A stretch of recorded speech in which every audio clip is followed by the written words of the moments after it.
With Middle-earth Shadow of War's last DLC expansion on the way, which is the Desolation of Mordor releasing on May 8th, Monolith have decided to share their first gameplay footage with us via streams like always. And let me start by saying, what a game changer. This DLC where we take control of Baranor has us in a completely different location called the Lithad, which is a desert region within Mordor, and this specific gameplay area is called the Oasis and looks absolutely incredible. It's like we have taken a step into Assassin's Creed Origins, as the colour palette from the usual dark and gloomy Shadow of War has eaten some Skittles and tasted the rainbow. The water also looks really realistic, as does the general environment as well as lighting. During this gameplay reveal we managed to learn some new information from the Desolation of Mordor, and I am going to share that with you guys now in case you missed it. Let's start with the story we know so far. Baranor and Idril have gone their separate ways, as Idril makes her way to a sanctuary out of Mordor, with the surviving Gondorians her and Baranor manage to rescue,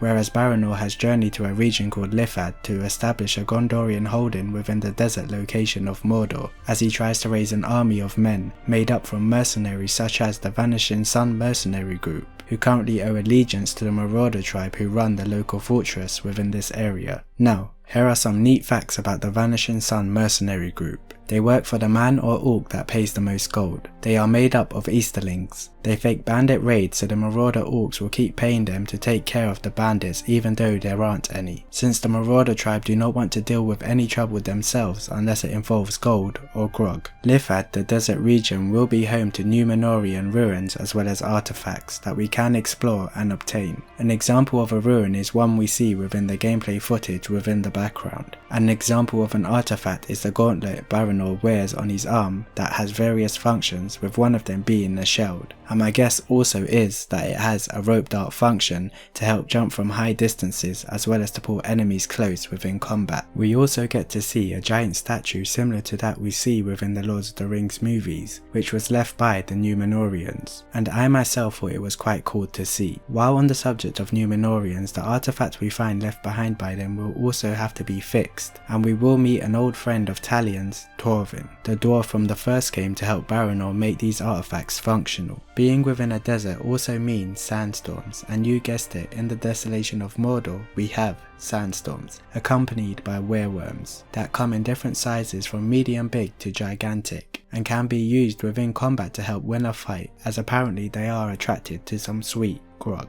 Since Baranor is human, the death mechanic has been changed, meaning when he dies, he actually dies, unlike Talion who can come back to life. Although the developer didn't say much about it, my guess is that it will work by save points and checkpoints, meaning if you die you will be reloaded from the last save, which is my educated guess. So, that's all the information I personally managed to gather from the gameplay stream, and it has got me really looking forward to this expansion, which again releases May 8th. As for that, I hope you guys enjoyed the video, hit the notification bell for future content. Thank you for watching, take care, and I shall catch you guys in the next one.